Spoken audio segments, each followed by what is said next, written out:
Bonjour à tous, jour 11 du défi abondance aujourd'hui et on parle en tout cas le thème est mes factures. Et bien quand j'ai lu le défi, je me suis reconnue effectivement comme une personne qui ne payait pas ses factures, on va dire dès qu'elle les recevait, mais qu'elle attendait toujours la dernière minute. Euh, et ensuite, je me suis aussi reconnue dans le fait que quand j'avais besoin de valoriser mes prestations ou de faire une facture par rapport à ce que je viens de faire, que je viens de donner comme service, il y a aussi un décalage. Donc je vois que je me sens pas extrêmement à l'aise avec le donner et le recevoir. Et du coup, comme c'est pas super fluide pour moi, ben, le défi du jour est un peu difficile à aborder dans le journal créatif. J'ai pas eu tout de suite comment dire, l'outil qui m'est apparu intuitivement que je devais travailler dans le journal. Donc ce que j'ai fait aujourd'hui, ben, simplement, j'ai commencé à écrire une réponse aux questions qui sont posées dans le défi. Et en fait, en faisant ça, j'ai à peine commencé que je suis tout de suite partie sur quelque chose qui est compliqué pour moi. Et c'est là qu'en fait je me suis rendu compte qu'au-delà de ce défi, on parle aussi de nous. Et d'ailleurs, Christian et Lilou en parlent d'ailleurs bien dans le défi lorsqu'ils disent, ils disent que votre rapport à l'argent parle de vous. Parce qu'effectivement, que ça soit par rapport on va dire, au concept de facturation ou par rapport à vous, ça parle énormément. Et ça nous parle énormément. Et en fait, quand j'ai lu la citation de Jim Rohn, donc ta vie ne s'améliorera pas par hasard, elle ira mieux par le changement, euh, je me suis effectivement dit que au-delà de la facturation, c'est moi en fait qui dois changer. C'est moi qui dois changer mon rapport pas par rapport à l'argent, mais par rapport à se donner, se recevoir. Qu'est-ce que moi aujourd'hui je suis capable de donner et qu'est-ce que je suis capable de recevoir. Et là a été enfin ça a été vraiment très bouleversant pour moi parce que je me suis vraiment mis à écrire comme si c'était en fait pas moi qui écrivais, mais plutôt comme une de, on va dire, mes sous-personnalités qui m'a clairement fait comprendre que je voulais encore de nouveau trop être une autre personne, une personne que je ne suis pas. euh, par peur, par manque, par des tas de croyances qui me sont venues en écrivant dans mon journal.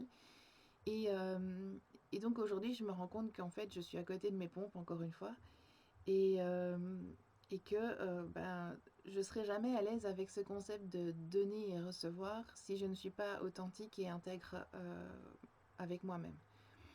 Et donc, en écrivant, toujours, j'ai continué à écrire, écrire, écrire. Dans mon écriture, est arrivé les mots respecte-toi, valeur, et puis après, le côté bienveillant de tout ce que j'ai déjà mis en place, fait dans ma vie, etc. Et, euh, et ça m'a beaucoup touchée, en fait, d'écrire naturellement comme ça. Donc c'est une écriture spontanée, simplement, que je vous conseille de faire par rapport au thème donc, des factures. Euh, je dirais que si vous avez envie de faire l'exercice, inspirez-vous des questions du livre. Alors, oui, je dirais, si, commencez, ou simplement commencez à décrire ce qu'est pour vous la facturation, ou émettre une facture, ce que ça représente, ou recevoir une facture, ce que ça, enfin, ou quelque chose à payer, qu'est-ce que ça représente pour vous. Donc, commencez comme ça. Et moi, en tout cas, c'est parti tout seul. Ça a vite fait le lien entre justement ma vie, ma personnalité. Voilà, donc ça m'a beaucoup bousculé et c'est ressorti de là, enfin ce qui est ressorti de là en tout cas était très bienveillant. Donc il n'y a pas eu de mal à ça, mais je veux dire, c'est vraiment quelque chose qui est très chouette à pratiquer, même si parfois vous n'avez pas de but en particulier, écrire spontanément, ça permet de sortir des mots, des concepts, des petites voix dans votre tête qui vous perturbent ou qui sont là pour vous motiver. Et voilà, donc ça c'est la première étape du processus dans mon journal. Donc je vais vous montrer en fait vite fait ici. Donc ça a d'abord été en fait simplement une écriture spontanée comme vous voyez là. Et ensuite, eh bien, je me suis dit, ok, si maintenant je suis quelqu'un d'authentique, si je suis quelqu'un d'intègre, si maintenant ça me permet de gagner ma vie et d'avoir justement cette possibilité d'être dans le allez, on va dire dans le fait de donner sans retenue et de recevoir sans crainte, comment je serais. Et ça m'a vraiment fait du bien parce que du coup, je me suis dessinée, euh, simplement dessinée sur une feuille. Et après, j'ai mis un décor et j'ai mis les quelques mots, les quelques valeurs, ouais, les quelques choses qui sont sorties de cette écriture spontanée. Et j'ai recouvert donc l'écriture spontanée avec ma petite madame, donc avec moi en fait, et les différents mots qui sont sortis donc de mon écriture spontanée. Alors les différents mots, c'est en fait les valeurs que j'ai vraiment au plus profond de moi, que j'ai parfois peur d'honorer, parce que plein de choses à côté, mais bref, que j'ai parfois peur d'honorer, et, euh, et que j'ai vraiment envie de reprendre sincèrement, de prioriser sincèrement. Et les valeurs, ben, notamment pour les miennes en tout cas, c'est la famille, la nature, la chaleur humaine, la vie. Et j'ai rajouté deux phrases qui sont sorties en fait de mon écriture, c'est tout est possible et tout peut encore évoluer. Alors c'est des choses qui aujourd'hui, moi, me font énormément de bien, me parlent beaucoup. Et, euh, et le fait de d'avoir commencé par rapport aux factures, d'avoir compris qu'en fait on ne parlait pas de factures ici, on parlait de nous en réalité, de notre facilité, on va dire, à donner et à recevoir. Et au-delà de ça, eh bien, d'en être sorti avec une écriture spontanée, d'avoir réussi à sortir des choses qui, je crois, avaient besoin de sortir, d'avoir fait ensuite eh bien, cette petite madame avec les quelques mots, les quelques valeurs, les quelques choses qui sont sorties de là, moi ça m'a fait énormément de bien. En fait, je crois que c'est ce que j'avais le plus besoin en ce moment. Et, euh, et voilà, je peux... Enfin, c'est juste génial. Je suis vraiment super contente. J'ai pas été rechercher ce que pour moi une facture avait... Enfin, ce qui n'allait pas. Pourquoi est-ce qu'absolument cette facture... Pourquoi j'avais du mal à donner. Pourquoi j'avais du mal à recevoir. Je n'ai pas cherché ça. J'ai juste essayé de parler de la facturation de manière générale en sorti il est sorti de là des réelles pépites, des réelles choses qui m'ont fait du bien. Et maintenant, je sais qu'en fait, c'est parce que je me mens à moi-même que je ne suis pas authentique, que je suis pas réellement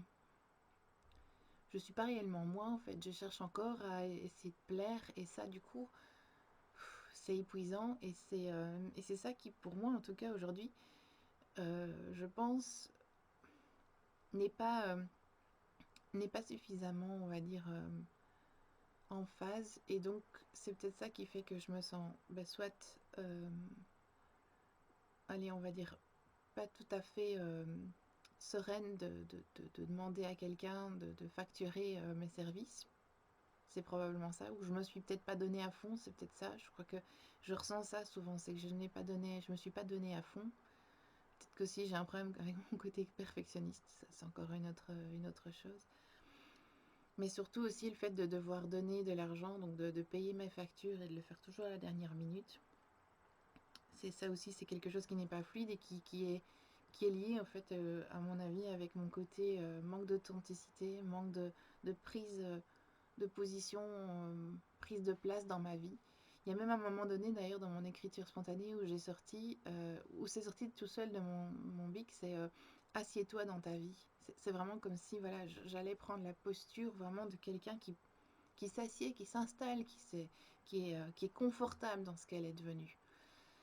Ça aujourd'hui, je suis pas encore confortable dans ma nouvelle mission de vie, dans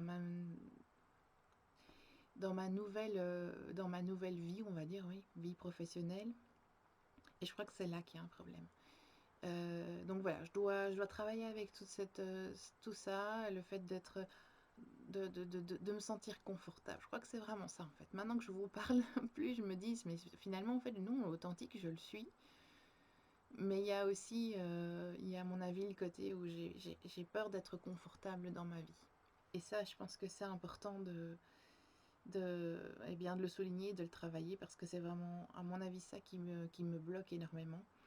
Et à partir du moment où je serai confortable avec mes valeurs et confortable avec ma vie, avec ce que je suis devenue et les choix que je fais, je pense que je serai d'autant plus, enfin, on va dire, ça sera d'autant plus fluide de faire tout ce qui est facturation et recevoir donner qui serait plus fluide. Voilà, c'est tout ce que j'avais envie de partager avec vous. Désolée, aujourd'hui c'est un peu le pouf, je suis enfin depuis hier d'ailleurs, il y a un truc qui me perturbe beaucoup en ce moment, donc c'est peut-être pas une super vidéo, mais voilà, c'est le processus que j'avais envie de vous partager aujourd'hui. J'espère que ça vous, en tout cas, a inspiré pour le faire aussi chez vous. N'hésitez pas à me faire des remarques, des commentaires, et on se retrouve demain ou après-demain, on verra bien, pour un autre défi. Au revoir.